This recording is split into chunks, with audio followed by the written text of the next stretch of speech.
And we're live.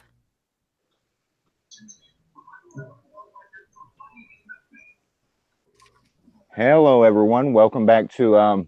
Seems like we just did this a few days ago. Oh, because we did. Violent Wrestling Podcast bringing you a review of Backlash that just happened today, May 6th, 2018. And I have always with me my wrestling cohort, Ambrose Ali.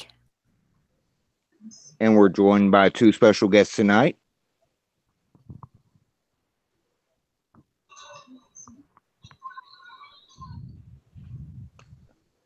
Oh, what? Well, they can't decide who's more special, so I'll go and say Metal Matt from Wrestling Aggression Era Podcast.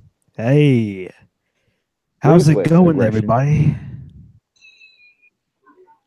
And for the first time appearing on the VWP is Thomas S.K. Greene from CSS, and still in the works of possibly getting a podcast if I can find someone to work with. So,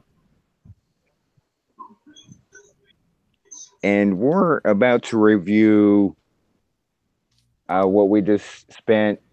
How long did it last? I watched the pre-show too. The main show, what was it, about 3.5 hours?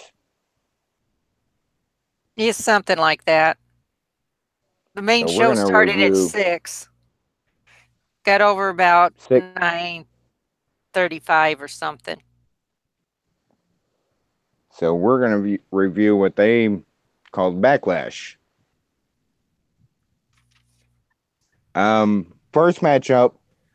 Did anybody besides me watch the pre-show? yes, it was actually one of the normal matches on this one as Ruby Wyatt beat out Bailey. I watched there this was one too. there were some things before the match that I thought were interesting. The iconic duo, or the Iconics, Two Eyes. I'll always call them the Iconic duo. Their little appearance on the panel, with the pre-show panel, I thought that was fantastic. Okay, then, so you're not an infidel yet, so that always works. I believe Metal Matt can agree on that part. So, Yeah, I mean, when are the Iconics not great? When are the Iconics not incredible? I mean, come on. Yeah. I mean, they're always incredible, but this stood out like it's hard to say more than usual because if you're always great, like, then what's greater than great? But this really stood out like a shining, even though it was a pre-show panels spot. Like they completely nailed that spot. And then right after that, there was a backstage segment with Bailey and Sasha with the I'm tired of having your back and don't worry about me, and the same rigmarole that we've been going through.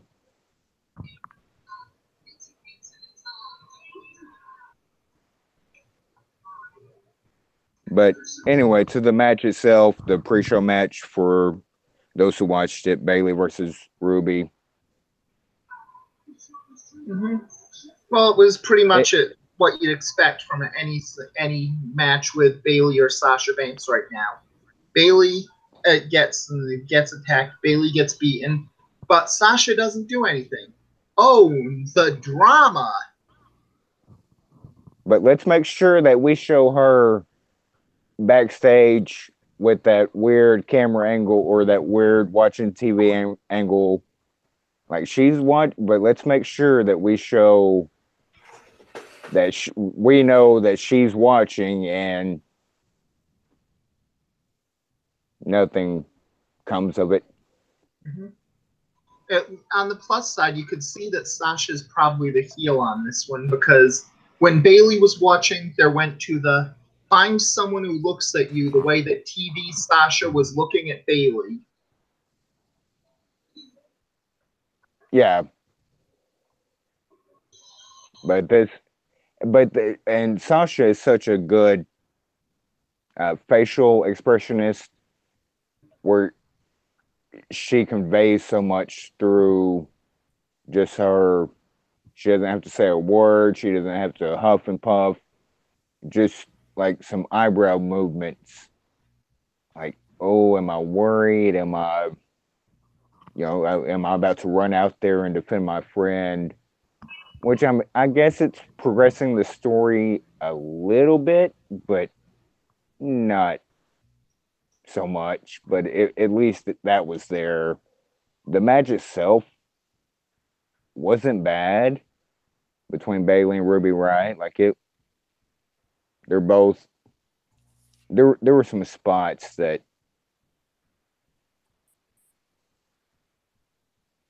I don't know how to.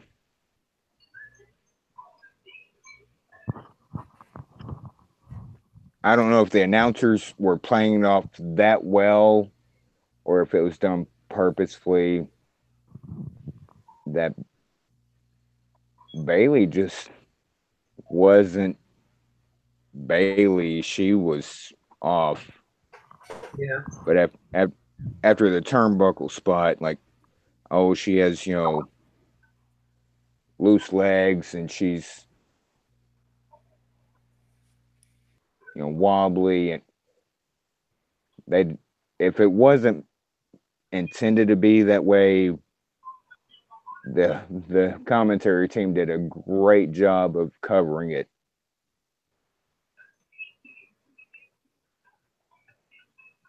Yeah, well, I know that people like Matt DSM was saying that Bailey was a little off in the beginning of the match, but he'd usually say that anyway. But that's besides the point.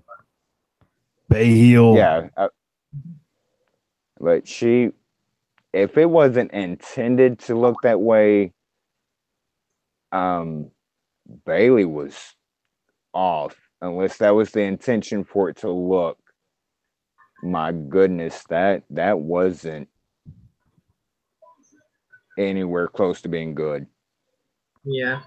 Well, it's a pre-show match, so you can't really expect a really good match out of them for the most part, especially since the match just was there for it, and that's really the big problem with the whole show as a whole.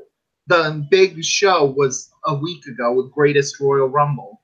This just felt like an episode of Raw or an episode of SmackDown. Right, and that as we go through the review, that I'm sure that's going to be brought up a lot. Yeah. Of how this was it was more than a transitional pay-per-view. It was like well, we already had this plan, so we're gonna have to do it. Yeah, just Matt. Yeah, okay. Oh, go on. No, I was asking you and AA if you had any thoughts on the pre-show. Well, I don't really watch the pre-show all that much. I did hear that Bailey was having an off night, and I could see them possibly trying to spin it as Bailey's character, her friendship with Sasha, it's kind of distracting her. So I could see them trying to play that. That's about the most relatable thing that could come from this. Either she was shoot having that bad of a night, or they were trying to do something not so shoot and make it look like.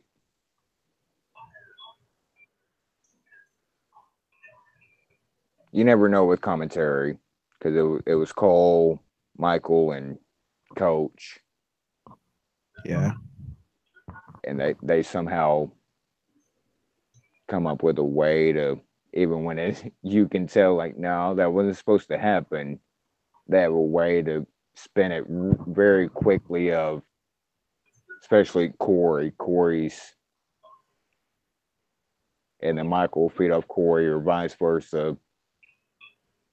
Yeah, but that also ties with the Bailey Sasha storyline, where right now it's so evenly matched on this one that it really goes down to the first one who turns on the fans is the heel.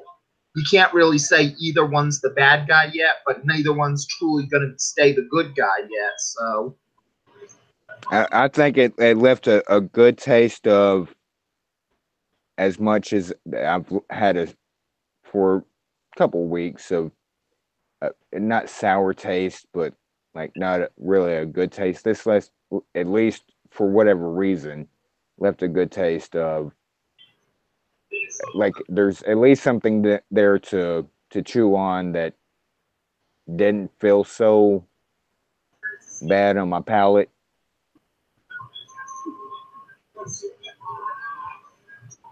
Hey, what'd you think of the match?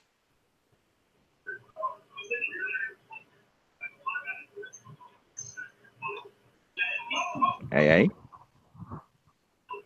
Have we lost AA? AA, where are you? AA, phone home.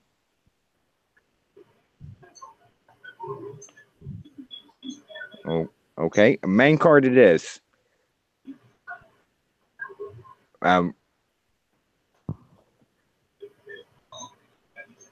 Rollins and Miz. Who wants to take this first? well, it was the Raise your match hand. tonight, so that's a pretty good thing right there for it. So that's actually the best thing and the worst thing, because it was just another good, solid Seth Rollins match. Rollins has been on fire all year, so it's not really. Time out real quick. AA, I'm back. what were your thoughts on the Bailey Ruby Riott pre-show match? I've seen Bailey's moves be a lot crisper than what she did. Do you think that was done on purpose, or do you? There are three options. Either it was done on purpose to make her seem distracted, B, something happened that made her distracted, or C, she was just that off. I think she was off. She was off a little tonight.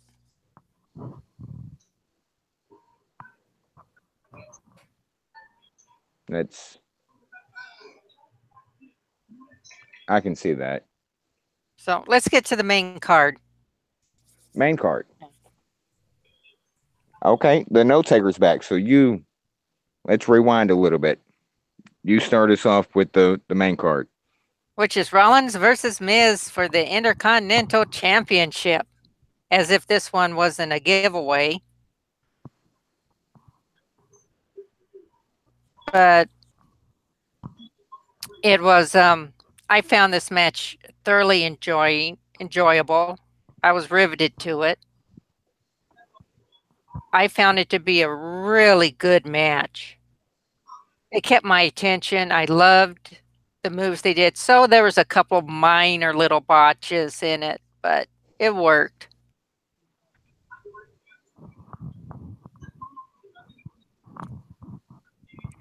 I agree with you. I will let SK or Matt go next before I give my thoughts. Best match of the night.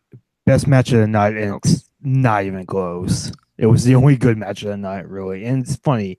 I didn't think this was that great of a match. It seemed like everybody was going crazy about this match. I thought it was a good match. I didn't think it was really anything that special. But for what it was a pretty good match. Thomas?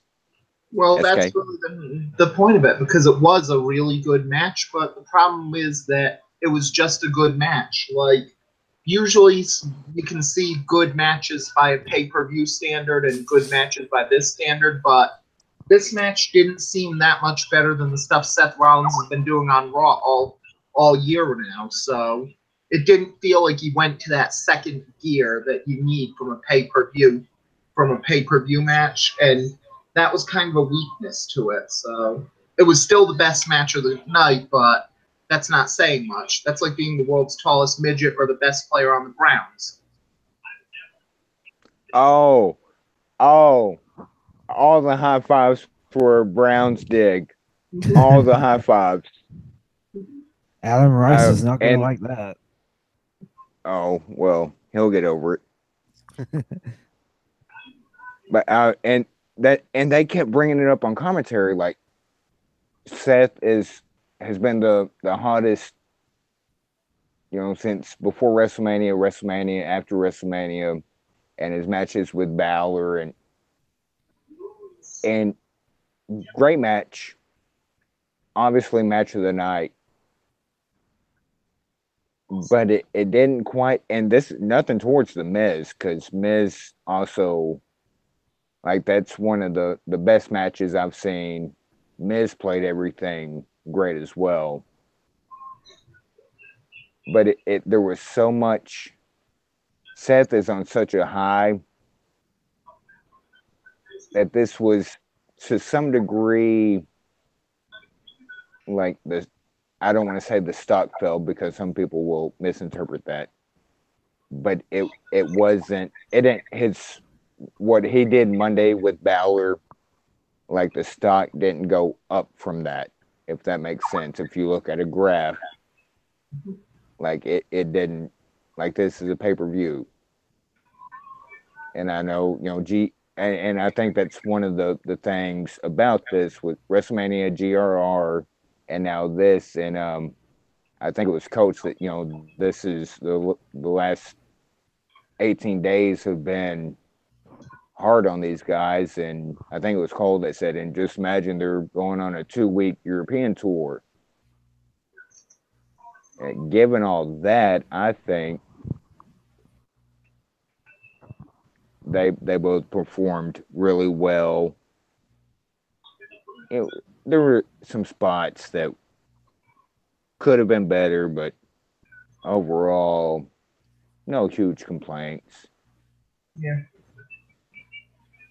Yeah, and it also has the benefit that even if it was just a match of the night and just good, even if there isn't the gears, it's a good example that you can see that Seth Rollins is trying to become the face of the company in the last few months on it, and it seems like it's close enough you can grasp them finally saying, "Okay, Reigns' time is over. It's Rollins' time now."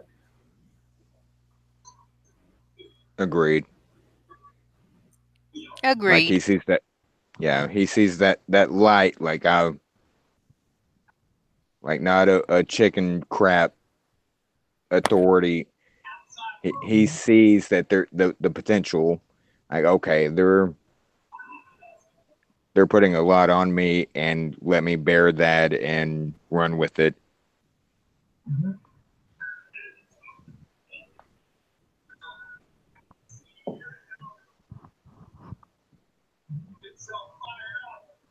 Hey, what's next? I assure you, real quick, SK, are you watching hockey or baseball in the background? I'm actually watching BackLash in the background. Oh, okay. I thought I heard somebody score a goal or a basket or something. I heard the. Oh, that's because I'm also on Skype in the background on the computer. So. Okay. Sorry. I was just gonna ask if you're watching a sports game that was like an overtime or something. Like, at least give us the score. Yeah. Right now the score is. It's at the point where Miz is trying to jump off the rope into this catch by Rollins. So. The one little nitpick I had about that match, there was a small time in there where Rollins started. It was maybe 30 seconds or less that he sold the wrong knee. That would be my only little thing about that match. It wasn't 5-star, but it was definitely match of the night. Yeah. Yeah, I would say that. And also, the first half of it, it did kind of feel slow to me. And it seemed like the match would always slow down when Miz was on offense, which I somehow doubt was a coincidence, but that's neither here nor there. What's next, AA? Unless anybody had any final thoughts on Miz and Rollins. Oh, actually, to cut myself off, the Burn It Down and Seth's theme is the best thing that's happened to Seth's character since the Shield turn. Honestly, I'm not a fan of it, or at least the way it's done. The crowd reaction. Right. Like I like Like the his I like the idea of it, but I just can't take it seriously with that screamo vocal. Yeah, Oh. but Maybe it was the I- benefit on this one. This is Tyler Black, the guy from DIFH. Having him use it, still listening to Screamo on it, is actually good benefit to his character. He's always been the Screamo guy. Yeah, I guess so. I guess so. It's just not my thing. You know, maybe it was Seth slowly saying, "Burn it down." I don't know. Maybe I like that more, but I get what you I get what you mean. I get what you mean. and just the crowd, not just his initial pop, because when that would hit, with the Triple H, God bless you, when that would hit, like when he finally turned face or was turning face and would get a pop. But now the crowd has something to, burn it down. And then the three stomps and the crowd, burn it down. That's got to be a boost overall, like to the character that of how much they're behind him. And yeah, the crowd isn't a reliable, not bizarre world, but because they will chant a lot of, but it's something to get behind. I know the three of us when he came out, burn it down. That there's something there, something we can enunciate or say out loud of not just, oh, it's Seth Rollins, it's burn it down. It's something to add to Seth Rollins, the character. Well, I'd rather listen to that scream than listening to Carmella scream or screech. Yeah. True. Oh, True. is that the next match? I have my notes. Nope. The next match happens to be Nia Jax versus Oh, Alexa yeah. Bliss for the Raw Women's Championship. Excuse me.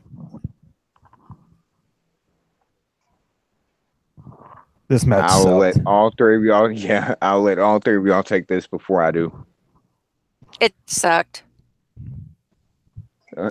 Oh, that's two. It sucked. SK. I'll actually give it some benefit for it because, hallelujah, it's finally happened. The bully one did not win the rematch on it.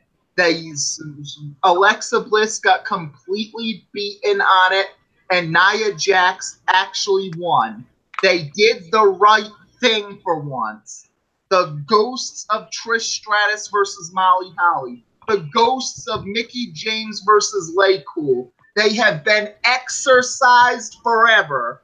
They learned their lesson. Hallelujah! Praise Babyface. Somebody check on SK real quick. Bad match. The outcome that should have happened. The match. It should have been a And squash for Nia. They should have made it a squash match. Yeah, it really It should have should- been like that. It shouldn't have gone that long. And Nia talking, you might as well take a break, go to commentary, announce to the TV audience what the next spots are, and then get back in the ring and do those spots. Like, you can't just holler out spots like that. Uh, she made Cena look quiet with talking.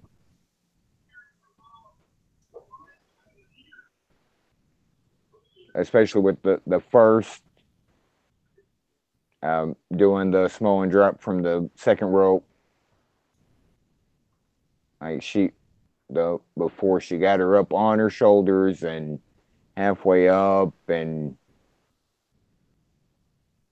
like, let's get a microphone closer to her so we can, hear her breathe. Yeah, and that's really the problem because it's been about 10 years since WWE went HD. You're pro wrestling. You teach everybody the normal stuff on it. Kizat, Yizu, Kizich, Pizipal, Kizarn.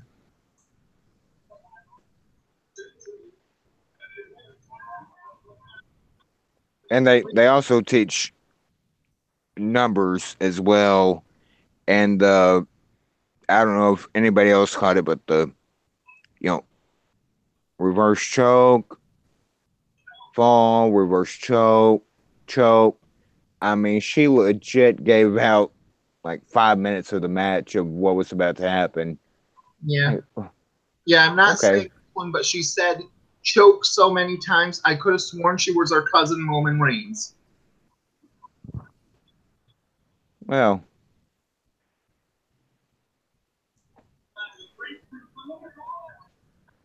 it wasn't a good match. It just, the right person won. Hallelujah that hopefully, because there was no controversy of, well, my foot was on the rope, and you still kind of hopefully these two part ways, and there's no Money in the Bank rematch of, oh, that wasn't fair, or Yeah, it was the right person won. But I don't know, just the entire match felt really dull, and I thought Nia's promo after the match was pretty terrible as well. oh, so did I. Like it, the message was there, the Right. delivery was. Yeah, and that's the thing. Like, I don't know. I get what they're trying to go for, and it's a good message. But I don't know. To me, it just feels really forced, and I don't know why. Well, it's got the big problem that, on the one hand, you know that Nia Jax does well for body positivity. She does have us try to go against bullying. She is trying to do the positive thing, but then you realize the fact, and this ties to why it should have been a squash for Nia, that Nia Jax is literally 3 times Alexa Bliss's size. I would not buy Alexa Bliss beating Nia Jax unless she had a machine gun, and she might need kryptonite to go after her. There is no way that I can suspend my disbelief that a woman as small as Alexa Bliss, who's about 100 pounds if she has rocks in her pockets, and she went to Old Country Buffet, went and has a chance to beat a 300-pound monstrous like Nia Jax in a fair fight. That just could not possibly happen. And yeah, exactly. It was. You really had to suspend your disbelief quite a bit here. And even outside of that, then they put the camera on Alexa sitting on, outside of the apron on the floor crying. Like that was kind of a mixed message. Like, what at least there was no good sportsmanship about it, if that makes sense. like deliver your message, but there's somebody right there that just lost crying, and you disregard that, and nobody would have noticed unless they put it on the pay-per-view of Alexa crying next to the steps. Like at least have Nia, good job, good try, good match, pat on the back, something. Honestly, I don't buy Naya as a face. Like, I don't know why. I just do not buy her as a face. I just think she's a lot better as a heel. Oh, so do I. Hey, your thoughts? Besides, it sucked too. Well, as everyone else said, the right person won. And I like what they're going for and, being proud of who you are and the anti-bullying campaign and all of that stuff. But it's still, Nia should have squashed her. The match went way too long. And I was actually getting sidetracked watching what was going on TV during that match.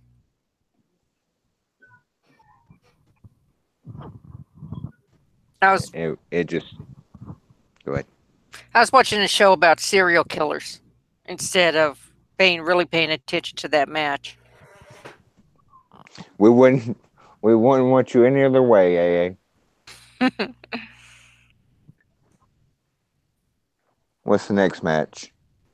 Unless anybody had any final comments about Bliss and Nia. The next match ended up being for the U.S. Championship, Jeff Hardy versus Randy Orton, which made it a typical Orton match. I don't know. You go first here if you're going to say typical Orton match. This is coming from someone who loves Randy. I mean, I met him in person.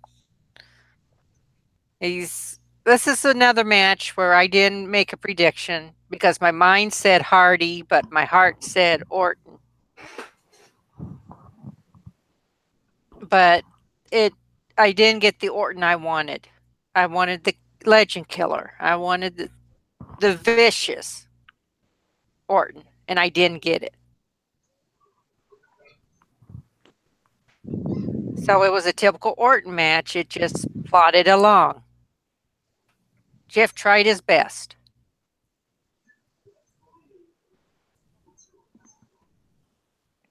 I thought there were a couple times where it looked like the old Viper was coming out, and like, nope.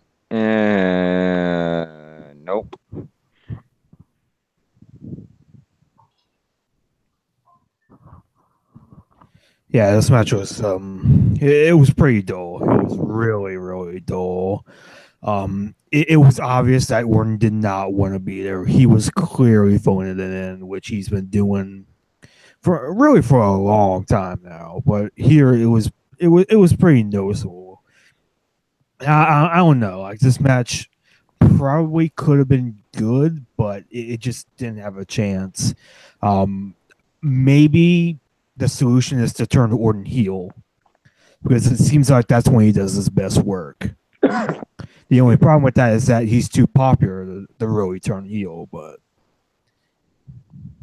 And I kind of got the vibe that that's where this was leading to, because he showed some signs a little bit, like just a little tendencies here or there, that I thought that's where it might be leading, and then thinking like, well, SmackDown, Hills, like where would he fit in? SK.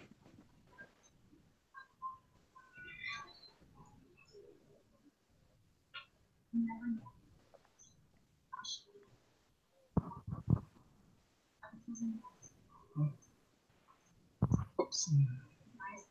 What were you expecting? Were you expecting me to say something or so? Sure. Oops. Well, the big problem with Orton versus Jeff Hardy is that you could tell this could be a really, really good match if both guys were trying. And considering it's Randy Orton and Jeff Hardy, that's a big if. Agreed. So from the quietness of everything, not much to talk about on this match. Mm-hmm. Yeah, not really. And want to go back to Alexa Knight real quick because WWE just tweeted that Alexa Bliss has suffered a shoulder injury. Do you think it's a work or a shoot? I think it might be a Work That's what I'm thinking to too. and they showed after the crying on the outside the apron on the floor, they showed her walking back, holding her shoulder still, and please, if hopefully it's not a shoot, hopefully it is a work, because I don't want to see anybody injured. Yeah, same here. B, if it is a work, let her come back differently, in the sense of like some kind of character change, something that's not so the same thing we've been seeing for 2 years, kind of Little Miss Bliss thing. Well, there's also the X factor of if there was an injury for it, there could just as easily be the chance that, what's the nicest way to say this without sounding like a pervert? Well, the rumors that Alexa Bliss may have suffered the Shaniqua Memorial injury didn't seem like it was guaranteed for this one. But if there was a shoulder injury, that could write her out for her big Shaniqua Memorial injury.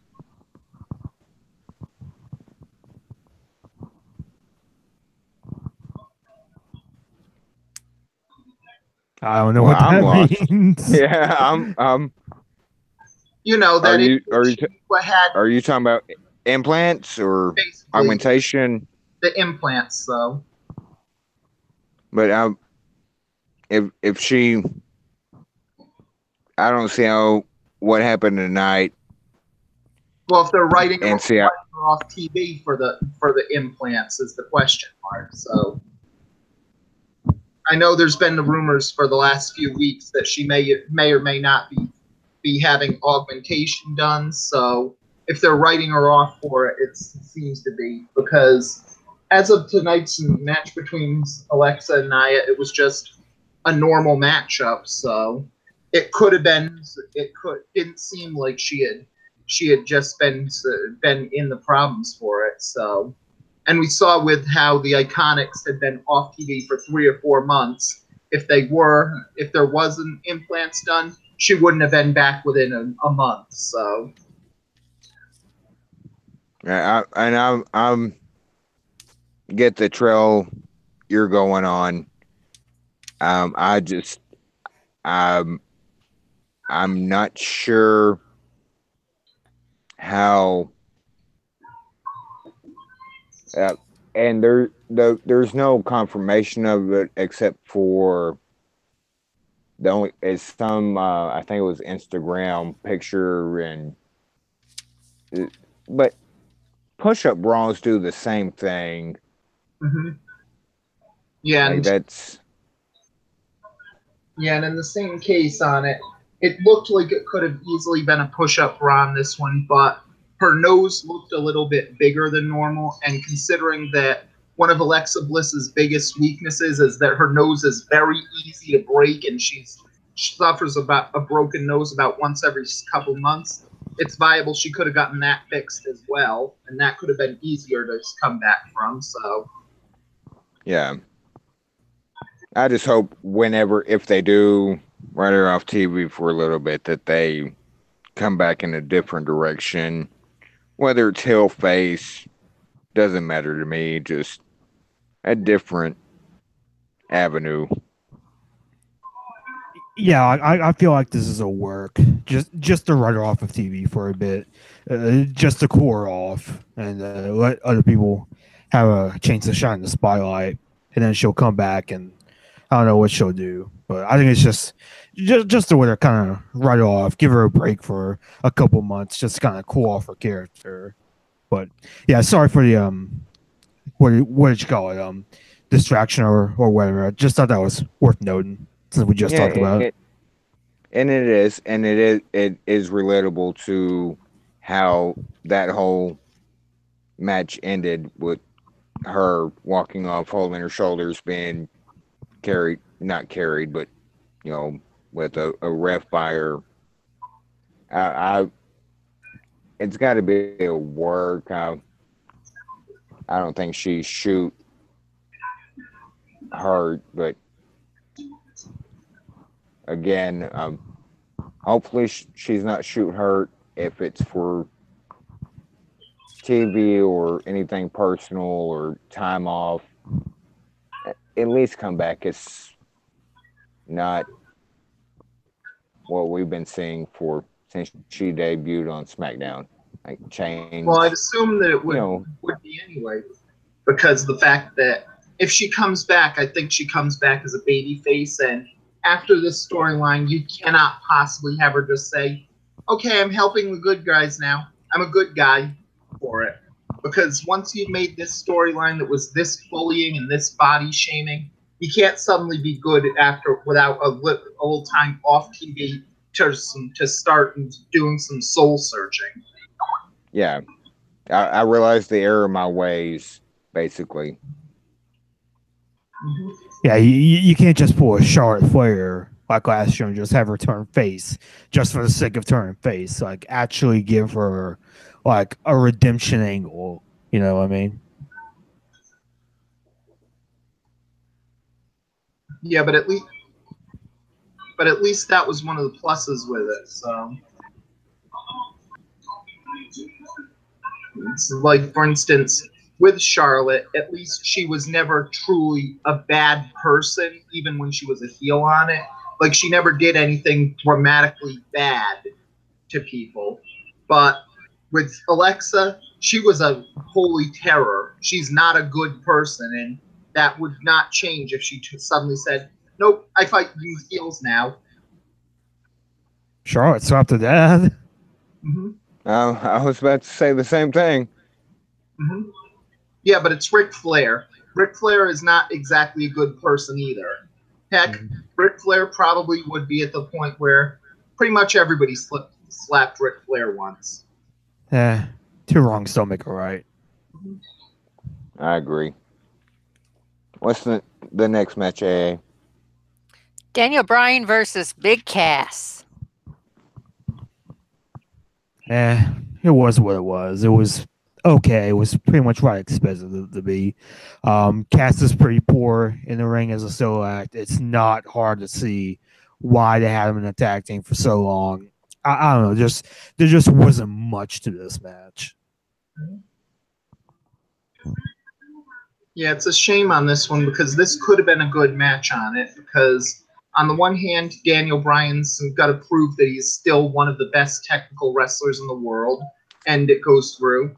But on the other hand, Big Cass has to prove that he still hasn't learned his lesson from having the worst possible entrance dance of anybody in WWE. I mean, he was off Oh, for 9 months. He didn't catch on that when he puts his hand up and stands there and covers up the C and makes it look like he's saying big ass.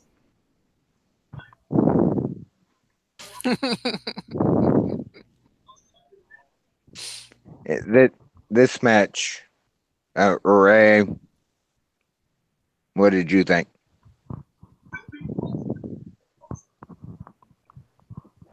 I thought Sure, lost track. I apologize.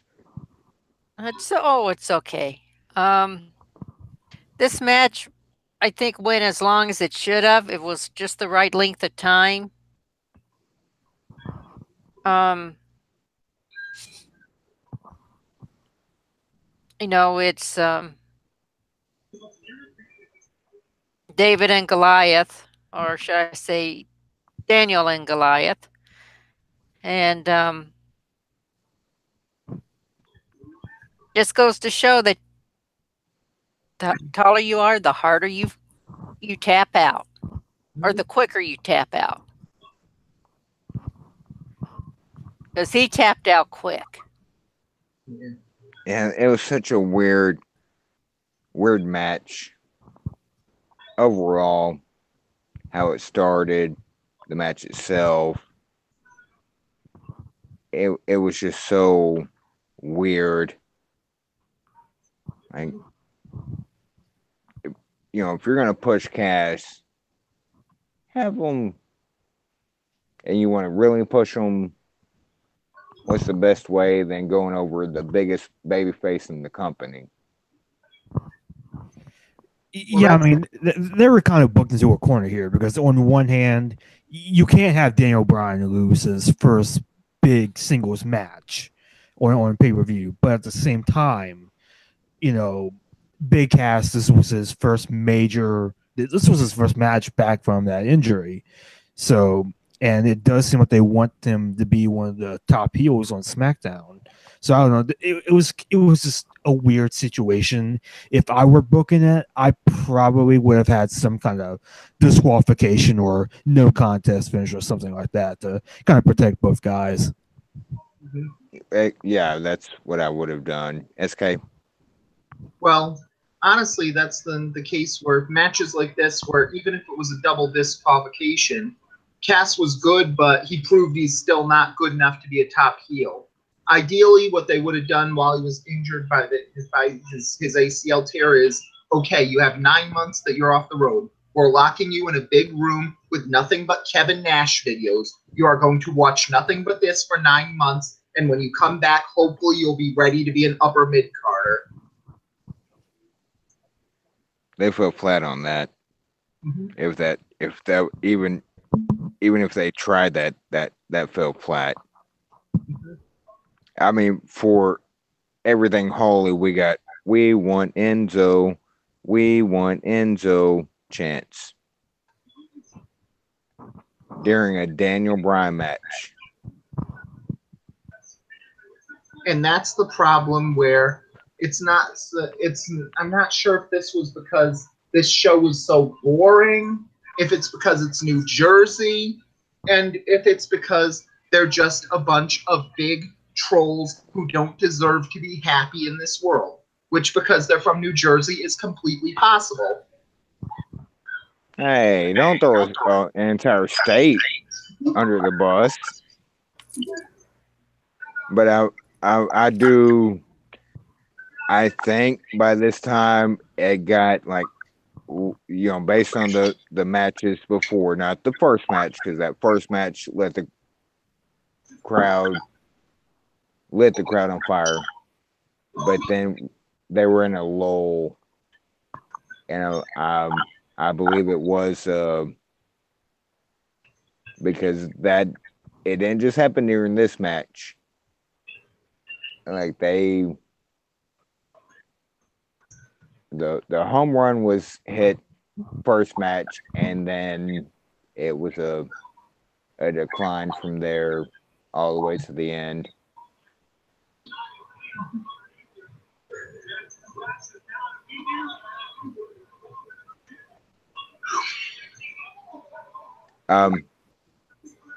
Anybody else have thoughts?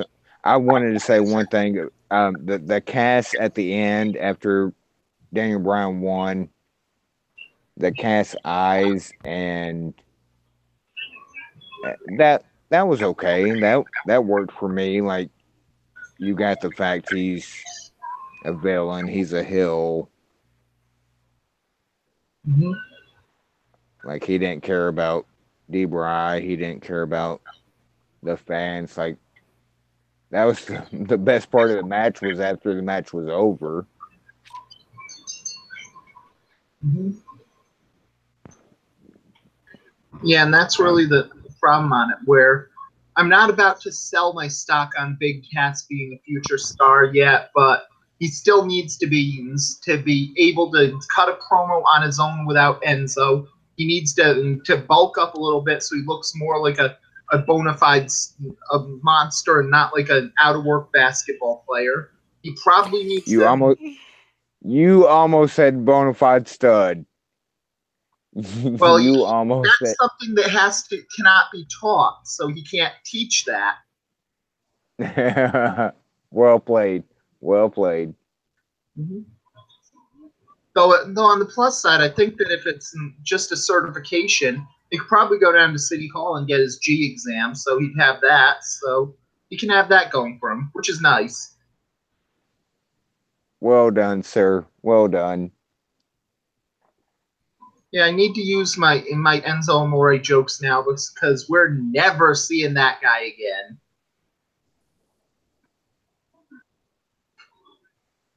Real quick, if we're done with this match, we skipped a segment.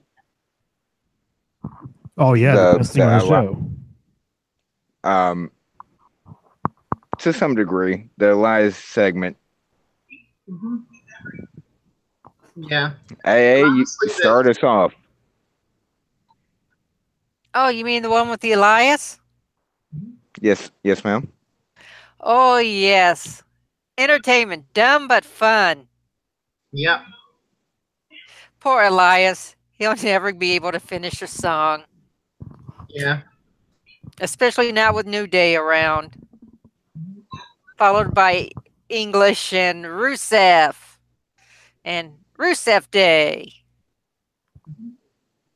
And now we got No Way Jose. They literally trotted out anybody with a chanting gimmick or a chant, anything.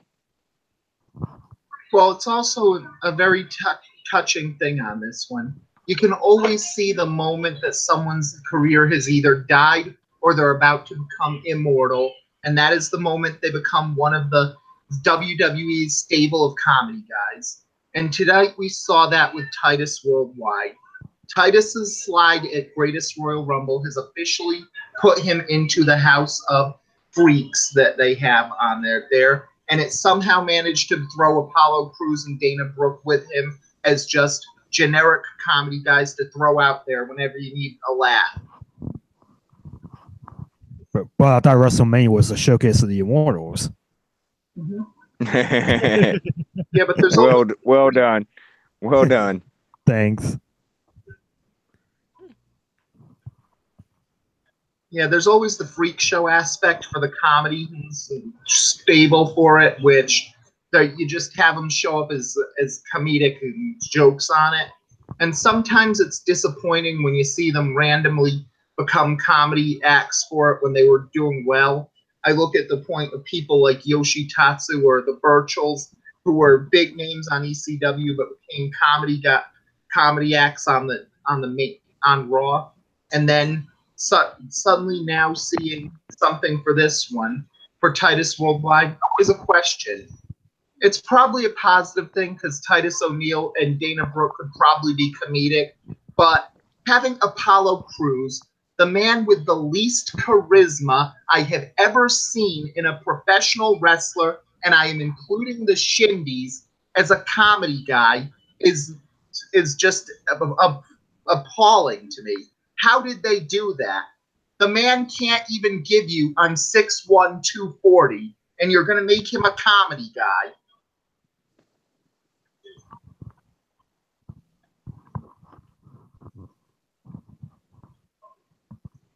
Yeah, I thought a lot of talent. I don't want to use the wrong words here. I get what they were going for, and it translated for what it was, but the people involved, like you had Elias, you had Rusev, You had, I mean, all the way down the line to Ringo bringing up the caboose of the No Way Jose train. Like it Conga was just, line. The conga line. mm-hmm.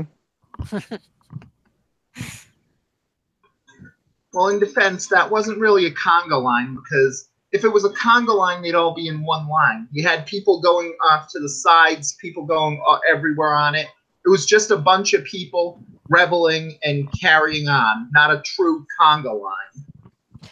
True, but you can't say train because only the Godfather has a train. Mm-hmm. Well, and to be fair, misogynistic joke about Dana Brooke. Well, and to be fair, it can't be a true conga line unless Conga by Gloria Estefan is playing over the loudspeakers. I just assumed when Elias kept, Jojo, turn the lights off. Let's restart this. I just assumed somewhere, and looking back, thank God it didn't happen, but like would get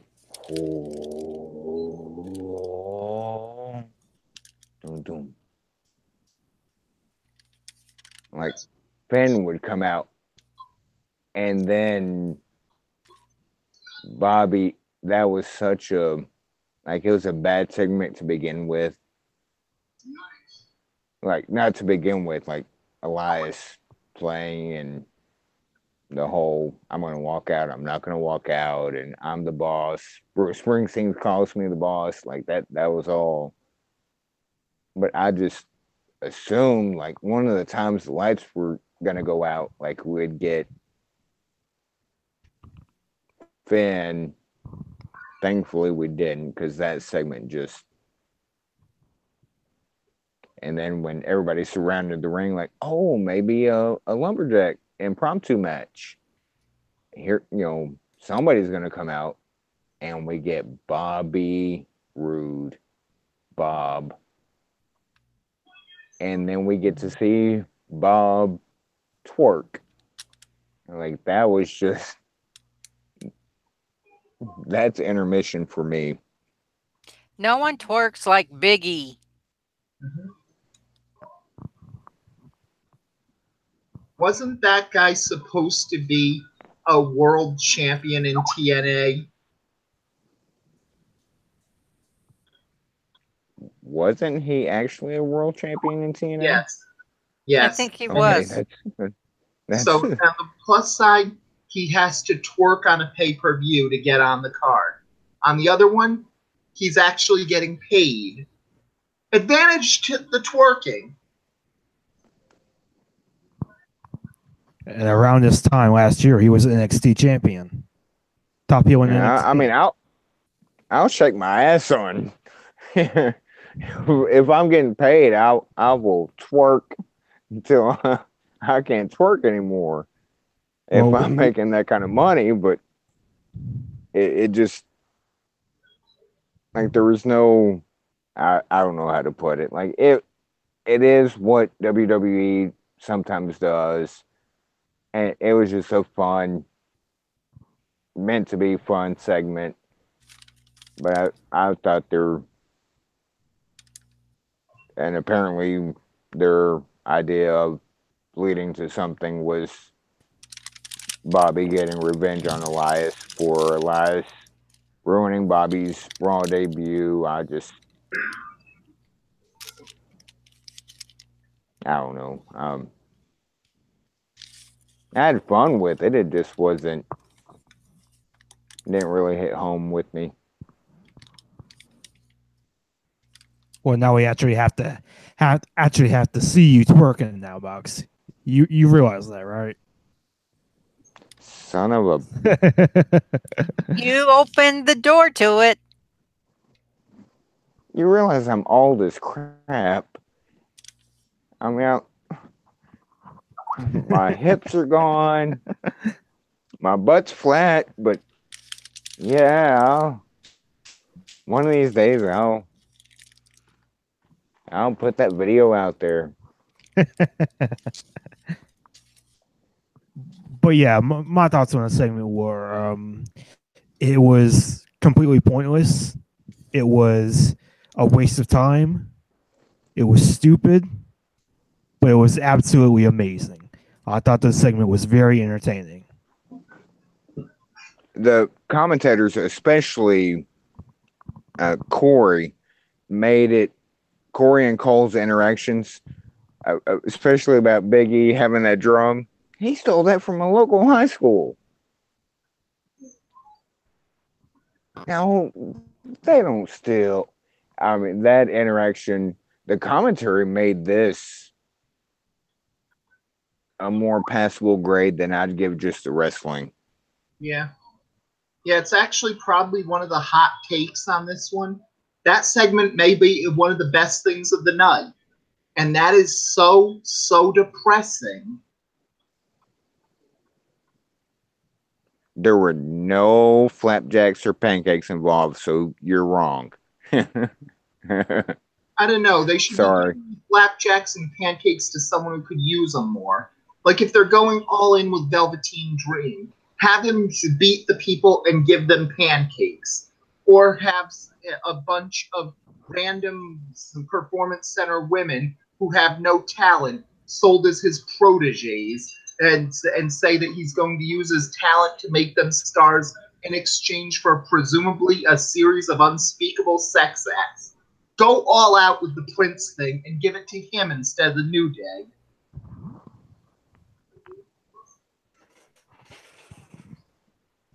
I just thought, I mean, it was my 9-year-old son. He would later laugh his butt off more, but he enjoyed it. He laughed. And I mean, it wasn't like the worst thing I've ever seen in wrestling, but I just thought it was leading to somewhere, and especially when the Congo line started going back and Rusev and English stayed right there by the barricade. Like, okay, we might get an impromptu quick match, and nothing came of it. Like, well, that was pointless. It was pointless to a degree of watching wrestling on TV. But it wasn't so pointless that it wasn't pointless, and that makes no sense. But it served its purpose. I won't bash on it, and the crowd got into it. It was a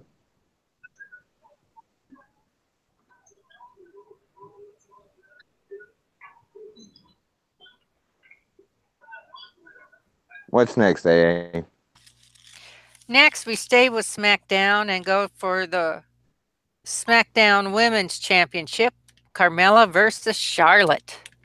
Oh, I've got to hear this. I've got to hear this. Matt goes first. Matt has to go first. Oh man, this match was bad. This match was terrible.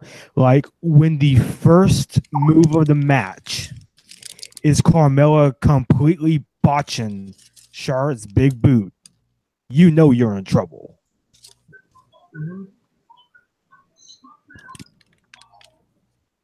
Like this match it was dull. It was just bad. It was just bad. Like Carmella, like she's not ready to be champion, at least in terms of an in-ring work level. She has great charisma. She does great character work, but she's just not ready from an in-ring standpoint to be champion.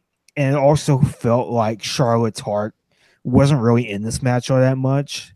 I don't know if she was necessarily phoning it in, but it didn't really feel like we weren't getting the best of Charlotte here tonight. And the finish with Carmella basically winning clean was just so weird. Like I've heard people say, "Oh, well, it's not clean because Charlotte injured her knee." No, it's clean. It is clean. It's as clean a win as you could possibly get. Like that's not being like a heel. That's being smart. You capitalize on an injury. If you don't consider that a clean win, I'm not sure what you consider a clean win. I know it's just so weird. Right, this match, like the worst match of the night, which is really saying something considering the rest of the matches on the card. But this was. Wait a minute. Are you considering this a worse match? Like, because I consider it bad. Is this a worse match in your opinion than Alexa and Nia? Honestly, I would say so. I would say so because there just wasn't anything good about this match at all.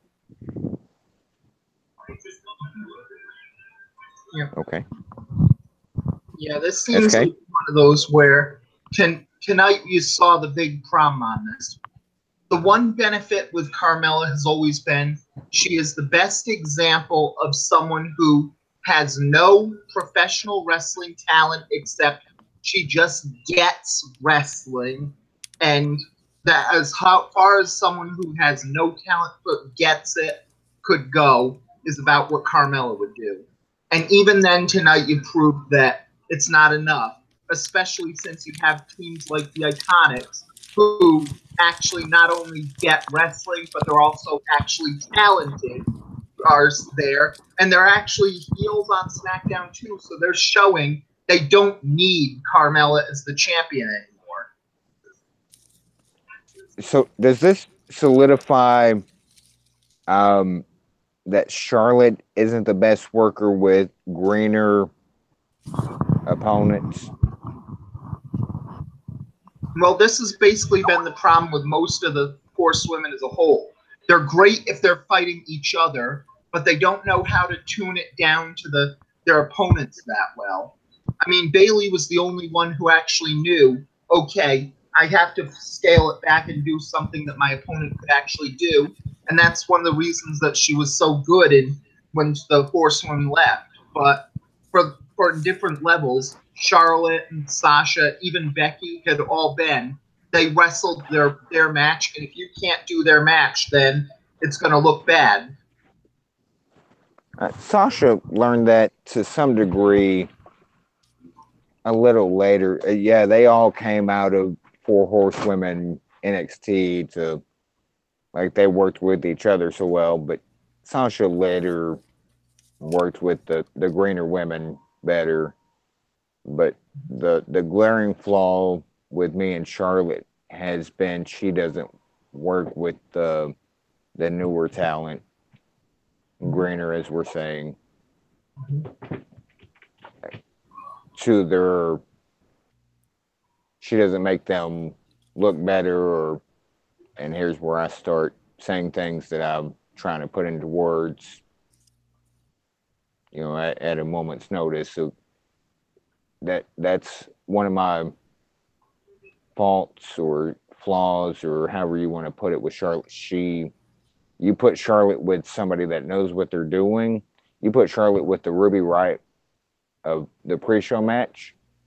They're good because Ruby Riott's not that green in the ring. You put Charlotte with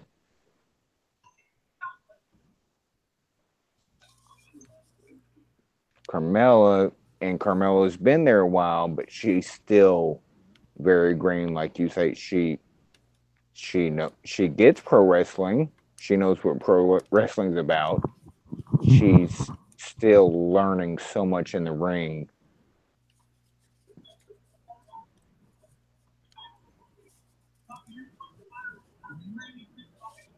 Are we kind of on the same wavelength there? Yeah, a little bit. I'm on the same wavelength.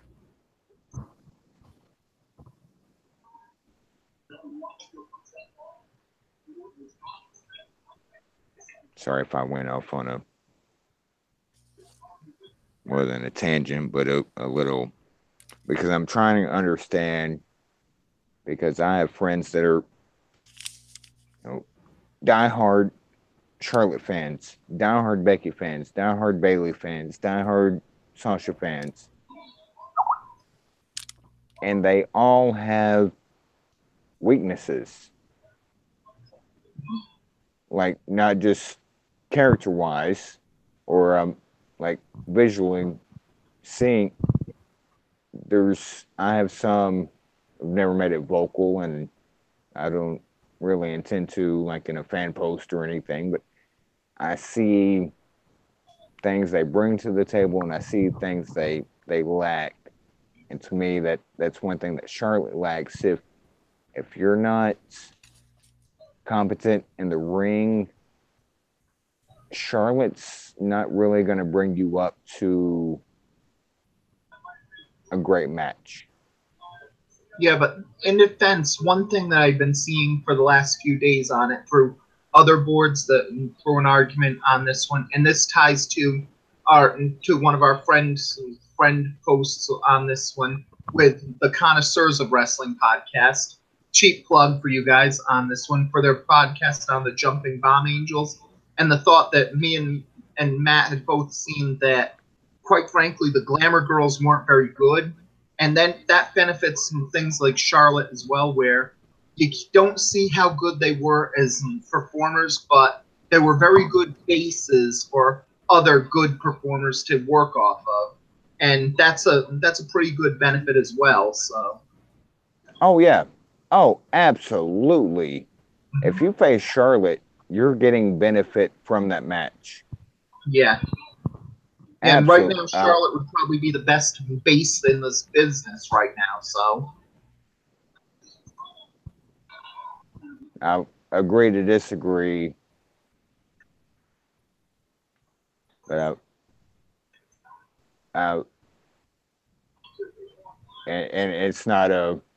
This is something that we can talk about in another podcast because it's nothing to do towards the review. But Charlotte's good. Charlotte's great. Mm-hmm.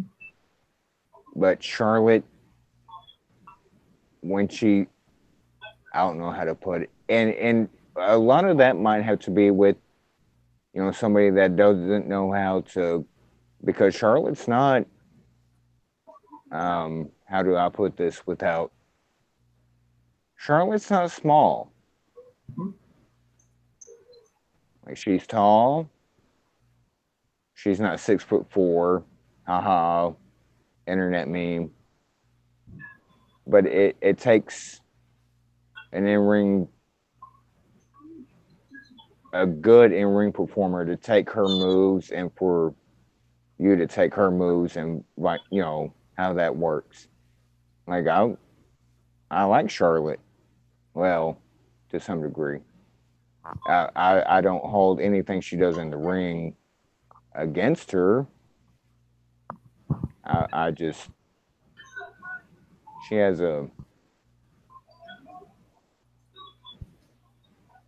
anywho, that's,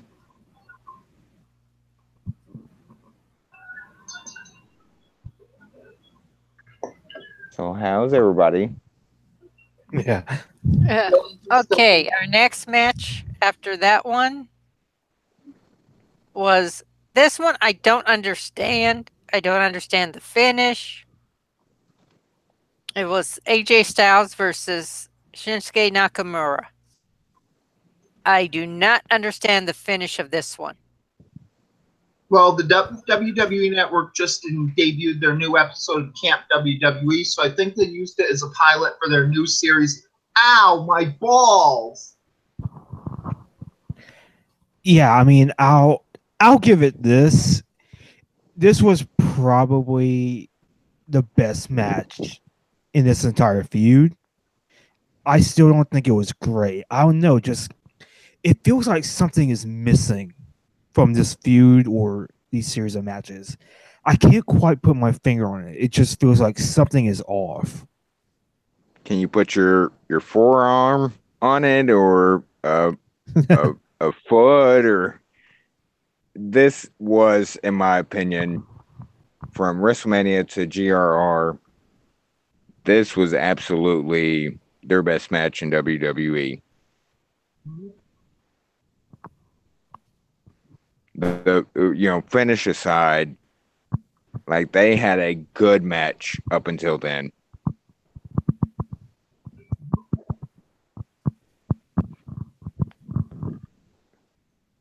the finish was awful.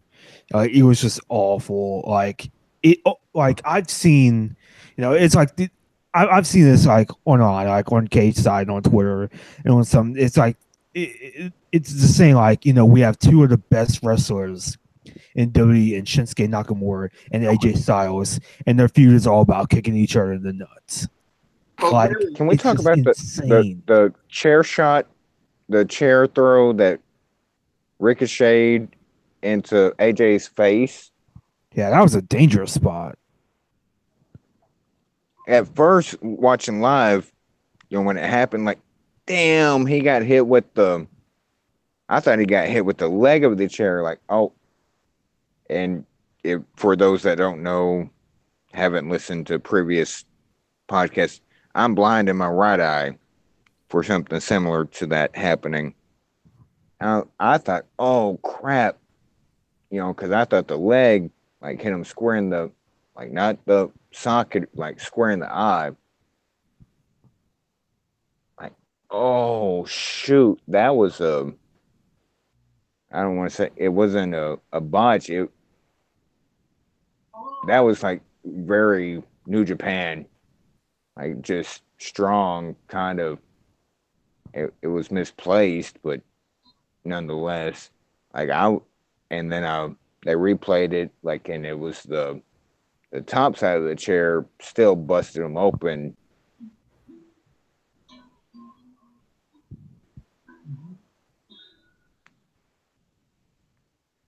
Yeah, that was a dangerous spot with that chair.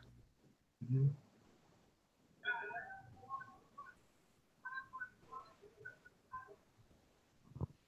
But I Yeah, thought a count out, not answering the count of 10, was in the last man standing match, not a DQ match. Yeah. yeah, That's it what was threw just me. yeah, it was so weird. It's like, what was even the point of making it a no DQ match if they're just going to count people out? It just feels like a slap in the face, and it makes the entire stipulation pointless. It was like having Carmella beat Charlotte clean in the middle of the ring. Going back to that just very briefly, because like, what was the point of Asuka losing her streak to Charlotte if Charlotte was going to lose clean in the middle of the ring to Carmella?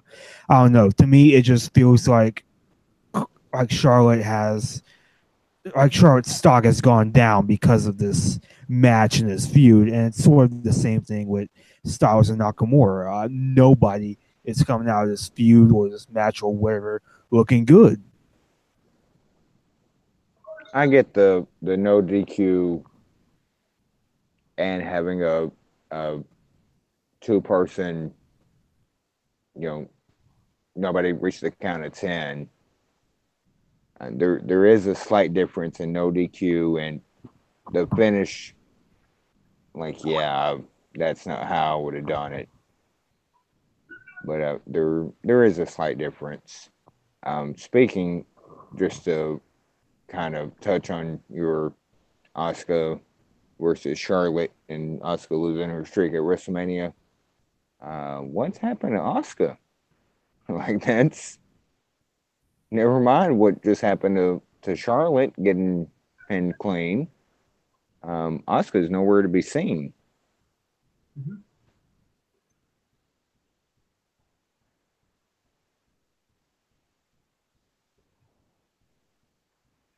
SK? Oh, I was just yawning for it. So For the match, or because well, I was actually, talking? 'Cause no, it was just a normal yawn. But for the match on it, it was basically a simple problem where it just seems like every match is getting a little bit better and better and better for it. Like Nakamura has a good match the first time at WrestleMania, but not a great one. Then at Greatest Royal Rumble, he has a better match with Styles after weeks of his attacks, and it goes through. and then this time he's having a better match still on it. So he's getting a stronger opponent each time, which I guess is true. The more you whack it, the harder it gets. Whoa.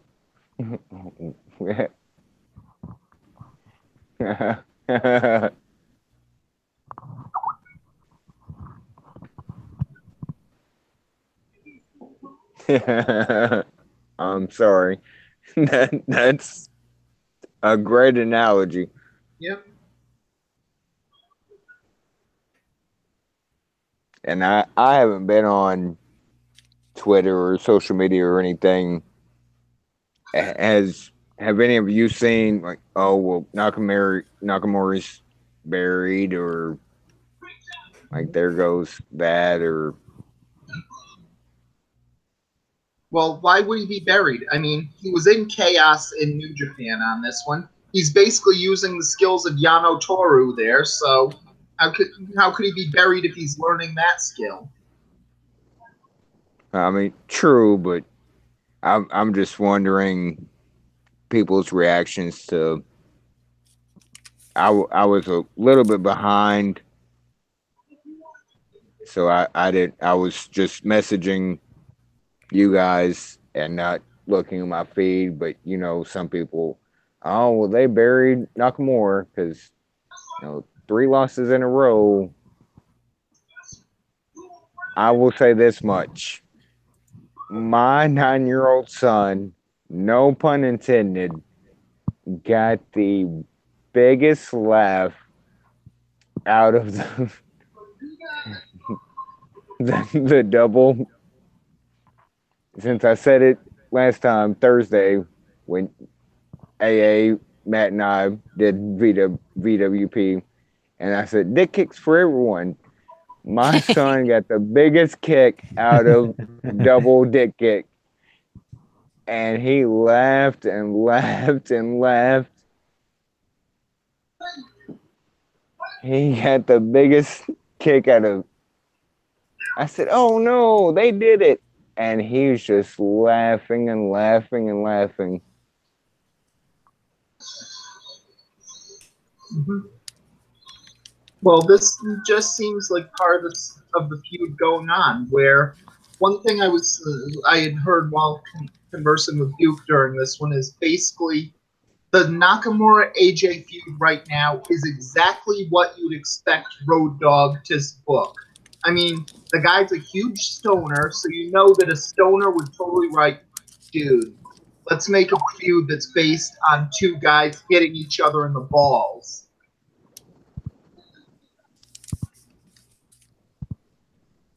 I mean, they could have at least put a steel cup on AJ. Rondali Nakamura wasn't wearing one either. Well, if you're gonna go a direction, like at least have one of them wearing a steel cup with China and Road Dogg, and Road Dogg was wearing a steel cup. Like have this was my fear with the Alexa Nia match. Like there wouldn't be, and Lord knows if there is a finality, because I hope it is, but Lord knows if it's actually gonna be true. Like finality.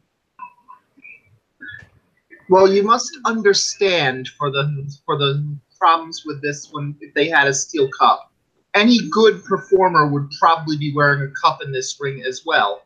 But Shinsuke Nakamura is the king of strong style. That means his strikes are far stronger than anyone else in this businesses would be, and that means that his strike would theoretically be so strong that even a titanium cup wouldn't be able to go against it. Then he should win and feud over.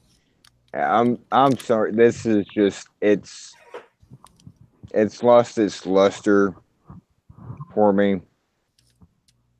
Like I'll still into it to some degree, but you can't do WrestleMania and then the greatest Royal Rumble and this and still expect me to be hyped, like Mojo Rawley hyped.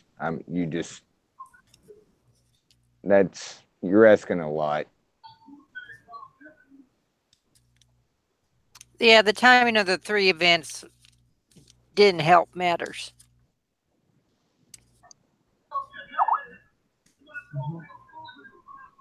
Well, then, want to go on to the next match?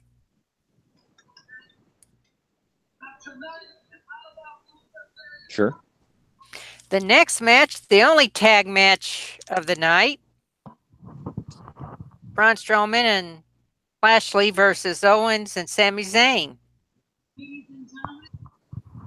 I don't know. I think he had better chemistry as a tag team worker with Nicholas.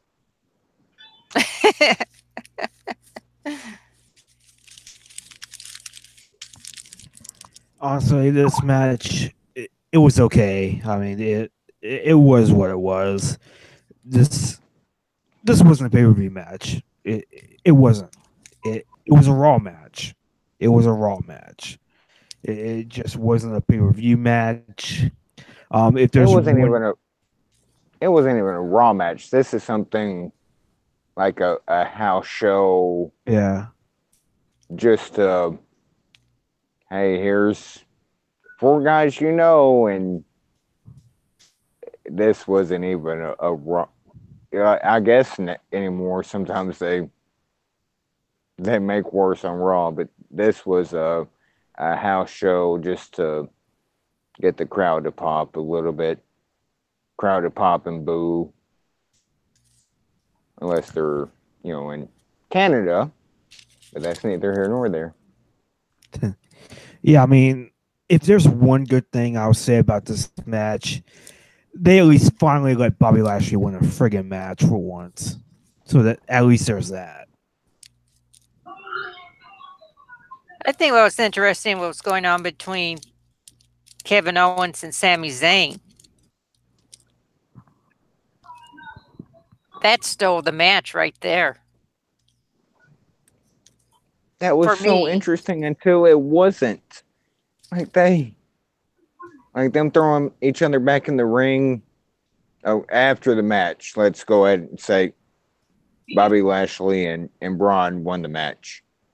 But the before that happened, the turning on each other, but then how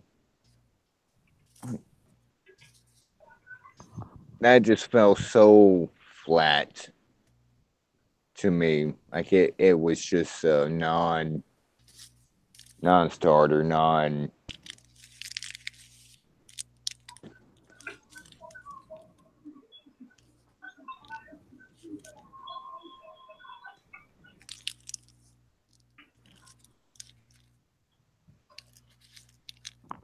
WWE, if you're listening, please, please, please turn Sammy back face.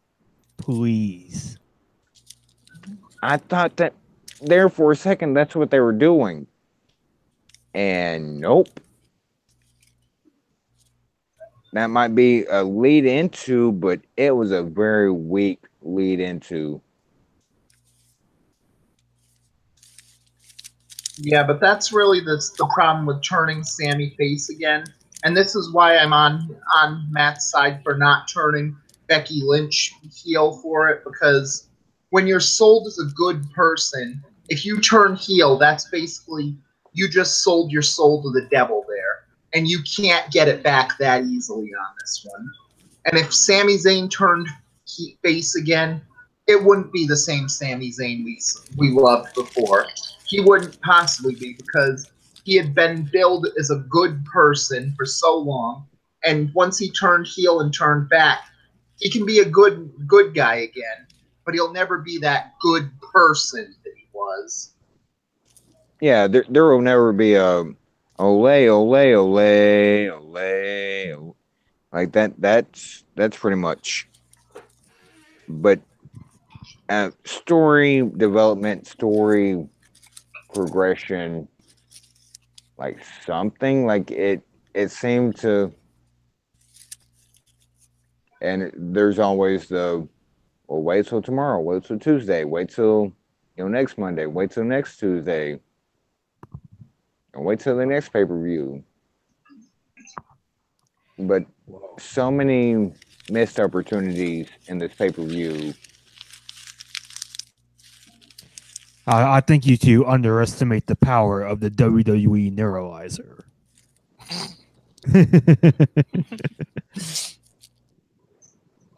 I have a Shield, Sierra, Hotel, India, Echo, Lima, Delta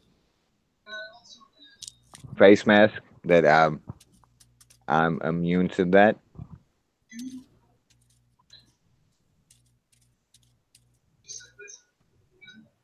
I got one of them tack sunglasses type things. I thought you were about to say you have one of those tatted on you.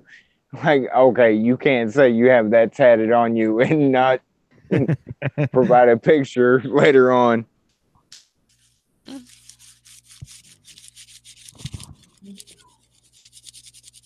I just, and just to be frank, they're wasting Braun so much. They need to take him back to being a solo monster.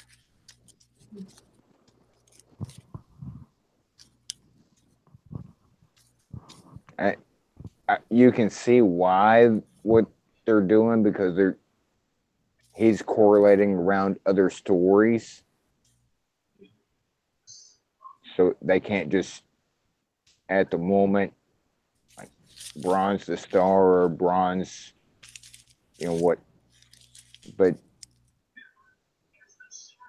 I halfway expected Lashley to do some, cause some tension with Braun tonight, either an accidental kick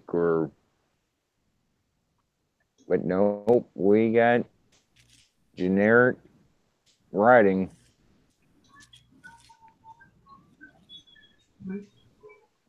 Yeah, but honestly, I can see why they're doing it for Braun Strowman right now because the big problem with Strowman is he's clearly one of the top stars in the business, but they still need to put him in good angles with everybody else to make sure if the fans love him because they love Braun Strowman or they love him because they love that monstrous freak who was just destroying Roman Reigns over and over again for months on end.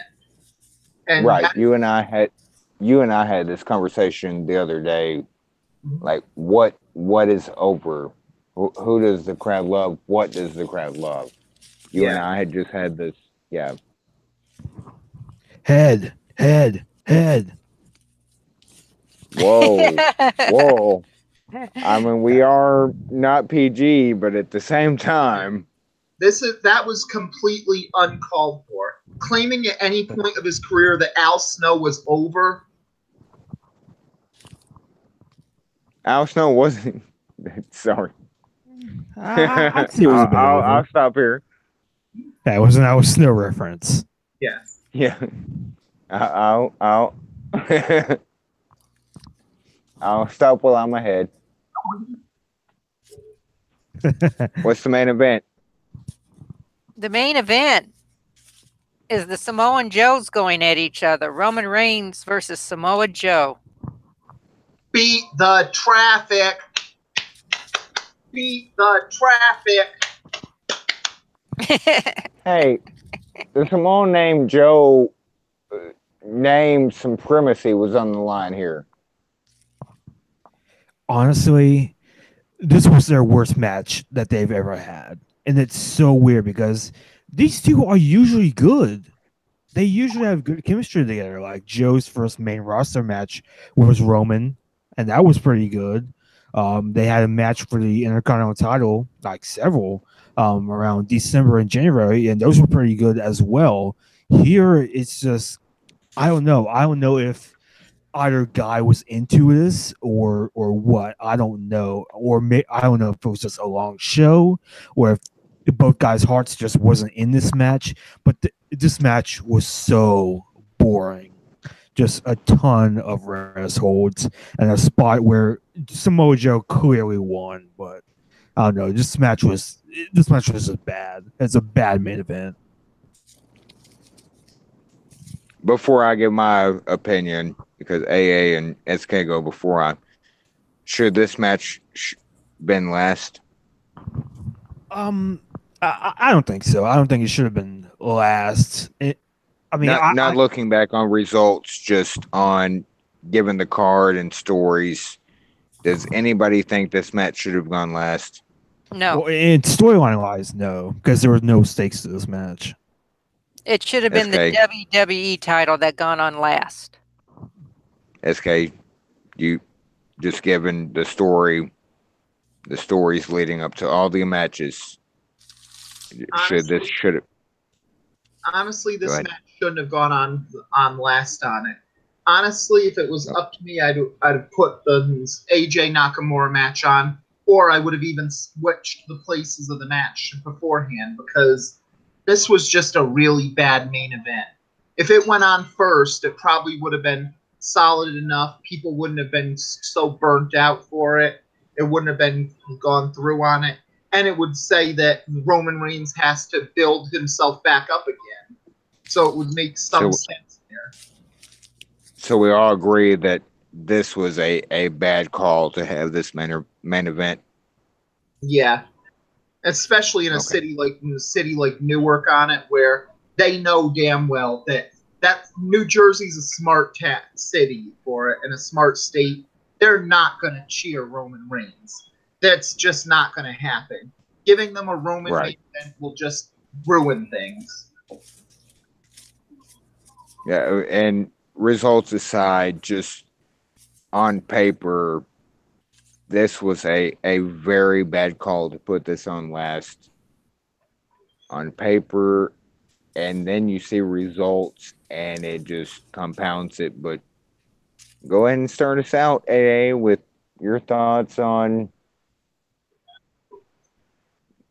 Well, this match was still going. This match was still going on when we started the podcast for me.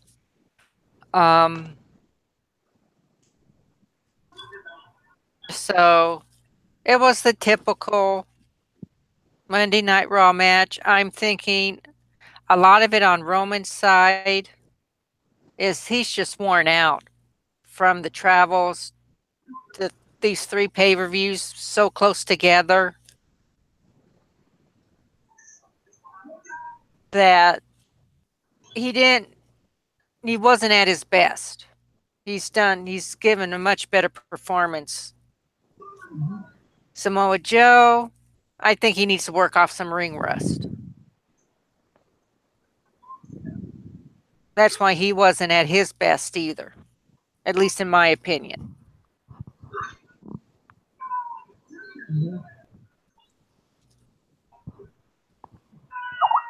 Yep, and right now it really ties into the fact that with how Rollins versus Miz was so good on it, where you can see the spot as the ace slipping away from Roman more and more as we speak every day.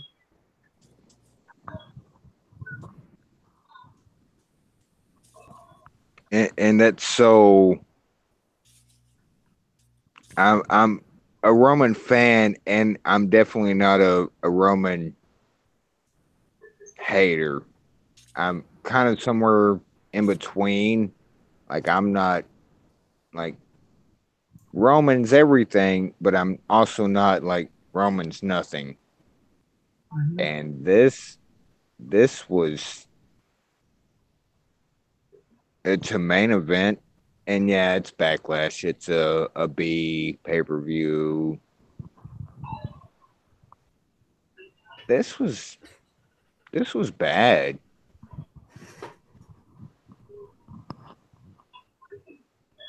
Yeah, in retrospect, the best thing that they could have done, just with not just how the bad main event was, everybody being run ragged, and just how bad this was, they could have said, okay, greatest Royal Rumble in Saudi Arabia, fine. BackLash is an all-women's show.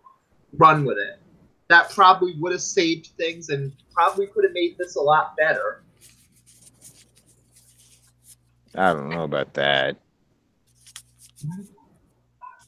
Well, I see to some degree, but there was no saving this show after GRR.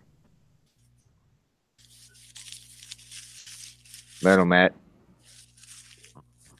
Yeah. Yeah, I think I already know your opinion, but how great was that main event? Um, Terrible. It was a terrible main event. Like I said, both guys didn't really seem to be into it all that much. I don't know. They've had much better matches. Like this was just a terrible main event and a terrible show in general, just all around.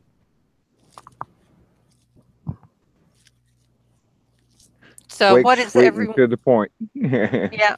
So what's everyone's grade on this show? You guys go first. I'll go last. I'll go second to last. SK, we'll start with you, new guy. Okay then. You said that there was a lot of things for the front one was the Shield and Seth Rollins. The second last one was the Shield with Roman Reigns. And you said a lot for the Sierra Hotel India at Lima Delta Shield thing for it. My grade for this show is Foxtrot Uniform Charlie Kilo.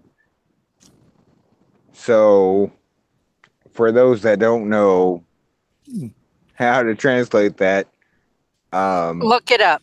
Yes. yeah, I thought I I thought I got one F word in per show. Mm-hmm. Well, that's why you don't. We're not we're not PG. Mm-hmm. It starts with an F. It rhymes with duck.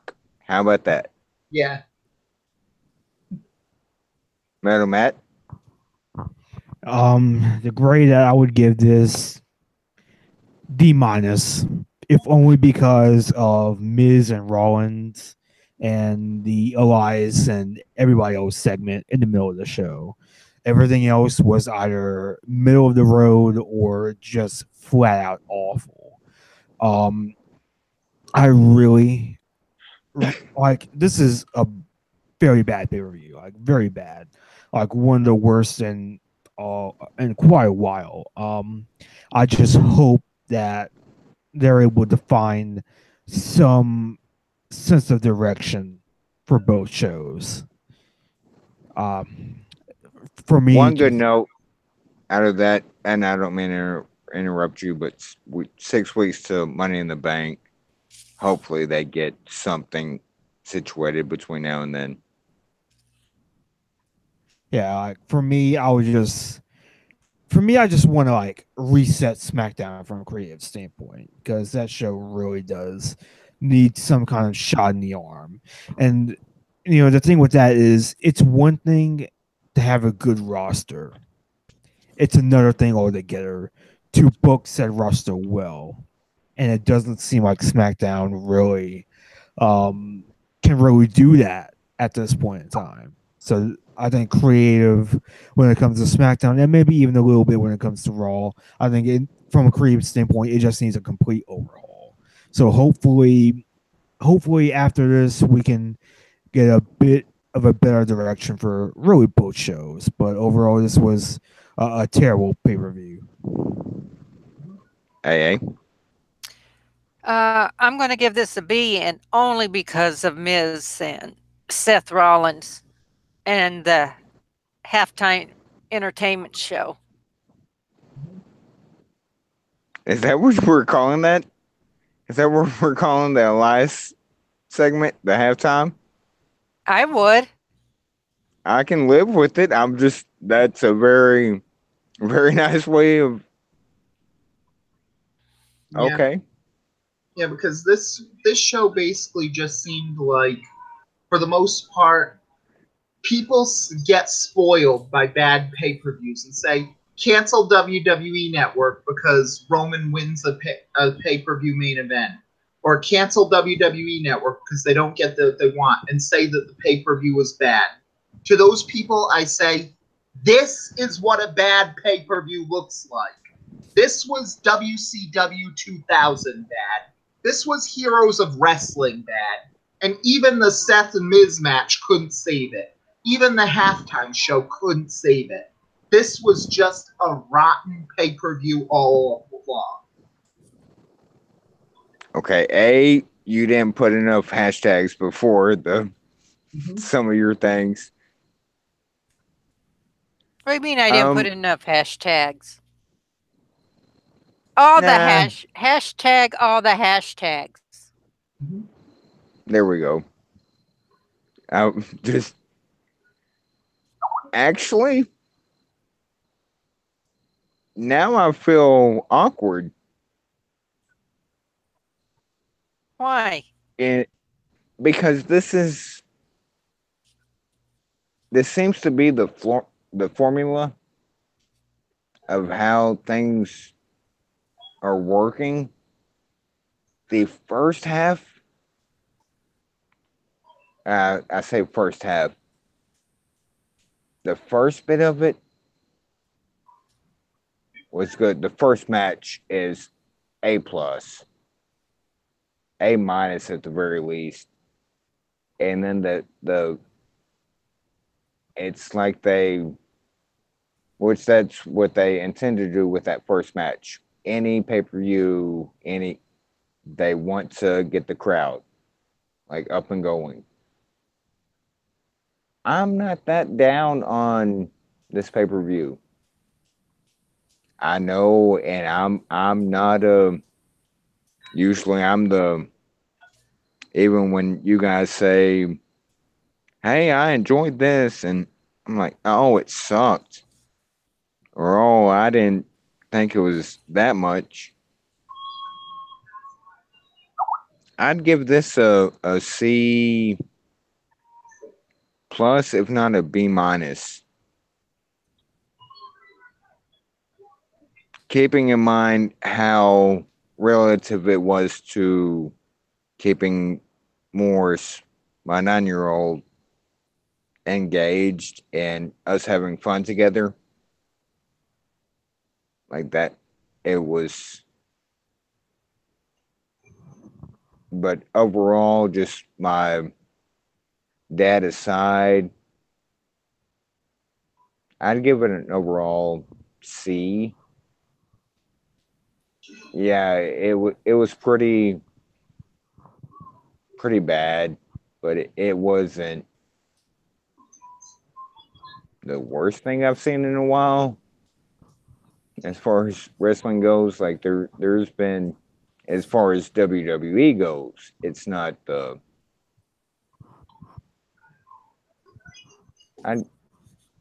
Yeah, shoot. If you guys are gonna put me to a score, just a flat out C plus. There's my final score, C plus. Close to a B, but not quite.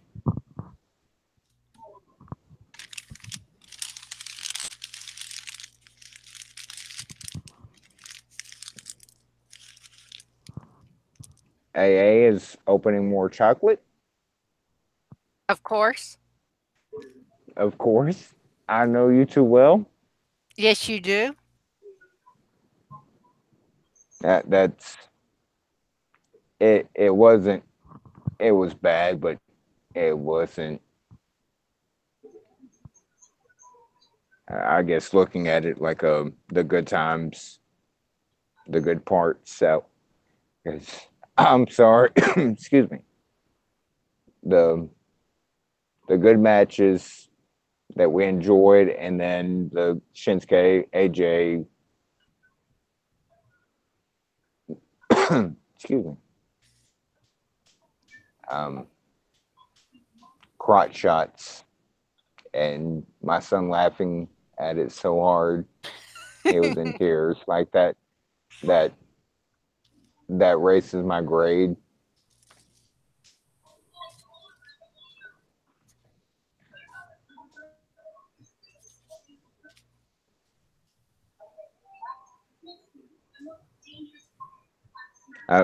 Typically not talked about thing. Worst match of the night. SK, we'll start with you. What was the question again? Worst match of the night. Worst match of the night. Okay, I'd probably go with.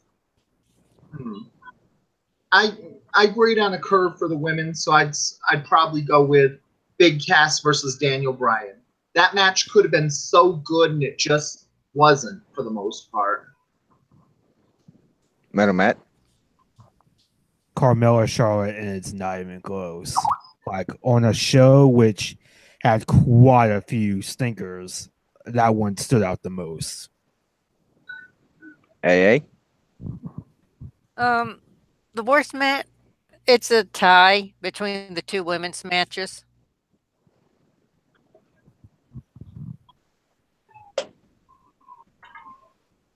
I will have to go with Nia and Alexa. That was, I don't know what took me out of it so much, the talking or the overall. I just, I mean, when you can hear the next 5 moves that are coming before they come, like it just took me completely out of the match.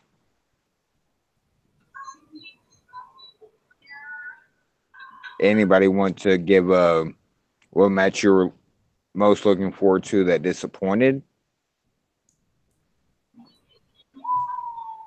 Well, it was basically the problem is that how can you look forward to something if there's no time to build up the show? They only had about 1 week of Raw and SmackDown to build up things on it. So the only match that really got some good build up to it was Carmella Charlotte on it.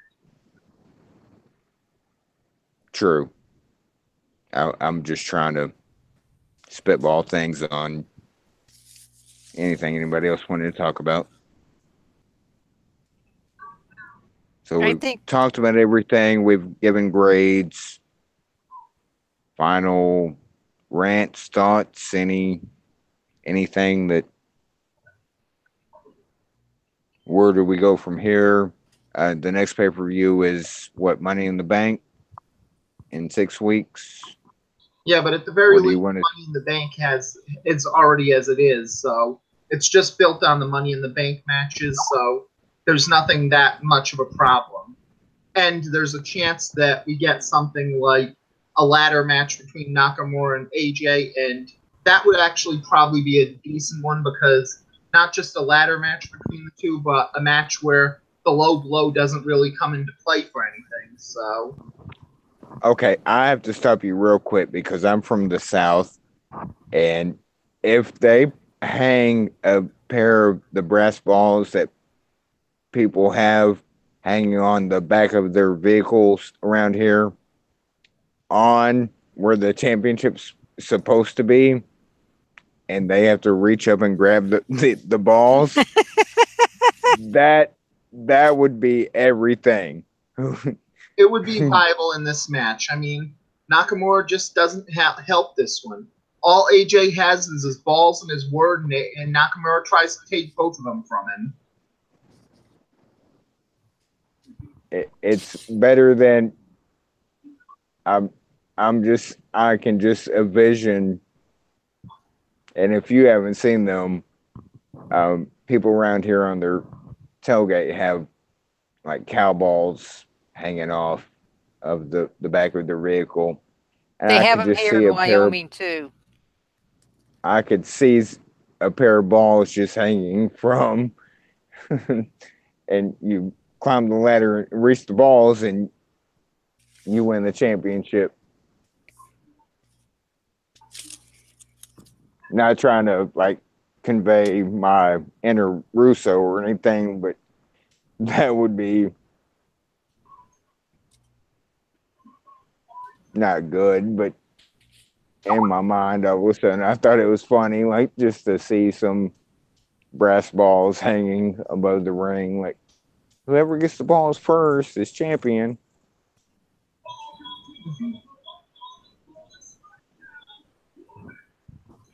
Well, as far as the match that I was looking forward to, but was disappointed by, definitely Joe Roman, because uh, these two have put on good matches before.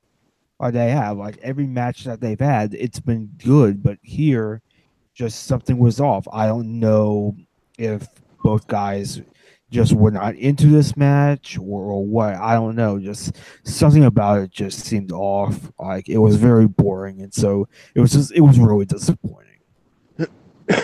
Excuse me again. I think some of that had to do with where it was on the card.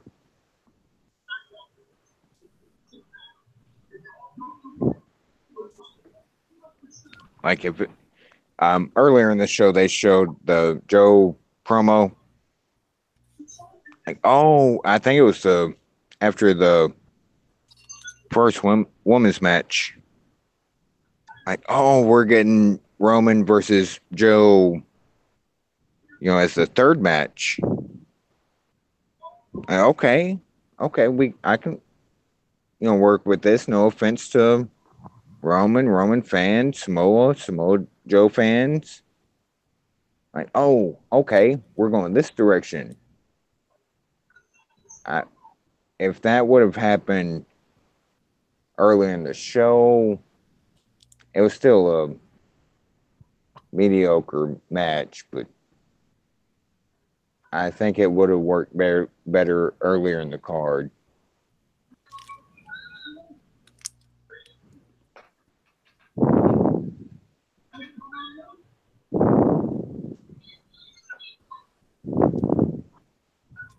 I don't think it should have main evented. Yeah, it probably would have worked better earlier in the show, but even then, it's probably still would have been pretty terrible. Just the way the match was structured, it's not what Joe and Roman should be doing. And see, that's where I give the benefit of the doubt of if it was early in the card, the match wouldn't have been structured like that. They would have come up with something else, but what do I know?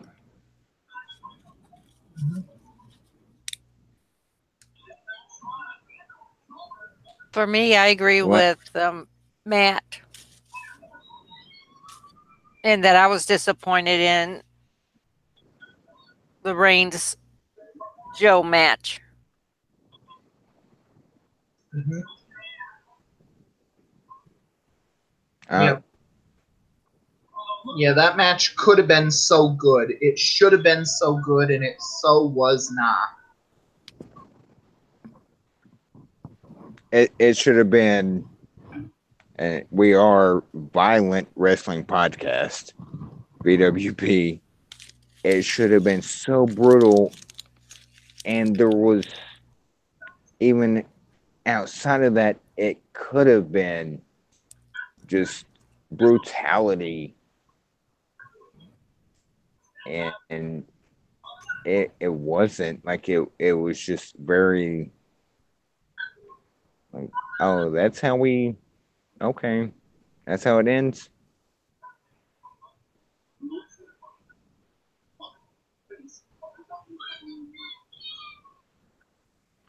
Last thoughts on, I guess we're winding this down. Last thoughts, Wind things down on it for something that went on earlier from that one. I'm not sure if it went through when we went in, but apparently WWE.com is reporting a shoulder injury to Alexa Bliss, so it may actually be going through there. So,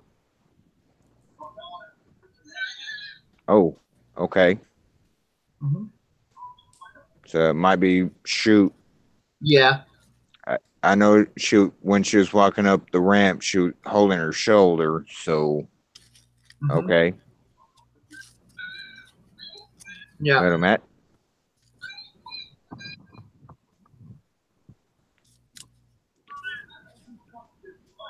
Final thoughts? This was a terrible pay-per-view. That's what I got. I'm burnt out over this Yeah. pay-per-view. This was awful. Just an awful show. Hopefully Money in the Bank is better, but who knows? Yeah. I I'm hoping the 6 weeks leading up to Money in the Bank are better. Yeah. And I'll go third to last so A can close the show. Um, again, and this is just we've already done this once, but my son liked it, so when I say liked, he didn't like it all, but it was something to watch. So we're left at that. AA, close us out. Well, closing us out, all in all, I thought it was a pay per view that shouldn't have happened. Um, and I guess that's it. Ho- Let's see. How can everybody get a hold of you? Okay. Which one, him or me? So. Either or. SK. Okay, you can get a hold of me on T Green S Knight at Twitter. On CSS is Thomas SK Green. My fantasy booking is at ewbattleground.com, and apparently I've been told that the link works now, so you can sign up for it. And I know Mox has been interested in that. And as always, go check the mixtape. It's fire. Metal Matt? Oh, Well, you can find me on Twitter at MetalMatt15, and I'm also on Cage Side Seats as well. I hang out in the daily and the nightly, NXT threads and SmackDown threads. I recently wrote a Becky Lynch fan post on whether or not she should turn heel or face or whatever, so you can read that. Let me know what you think. And I also host a podcast of my own called the Ruthless Aggression Era Podcast, and it's every Friday at 8 p.m. Eastern. And this Friday, I will be talking about Survivor Series 2002. I don't know who exactly my co host will be for that, but it should be an interesting show nonetheless. The debut of the Elimination Chamber. So that should be pretty cool. It's going to be me.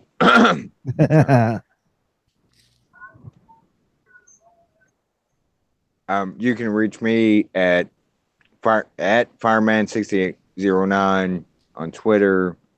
You can always reach us at Violent Wrestling Podcast or Violent Wrestling Pod on Twitter.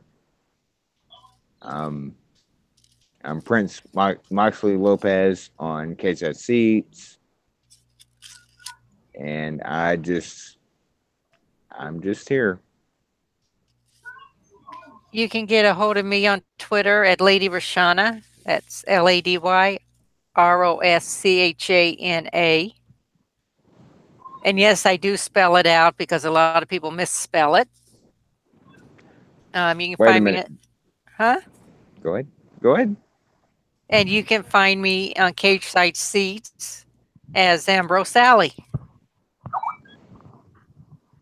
And I want to We give love Dean. We love Dean. We love Dean. We love Dean.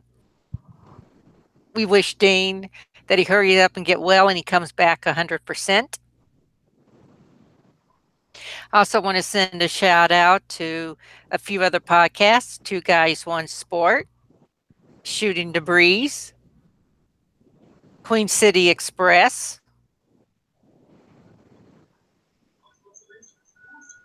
and I guess that's it for the night, folks. Oh, and Fizzy's Wacky World of Wrestling. Can't forget Fizzy.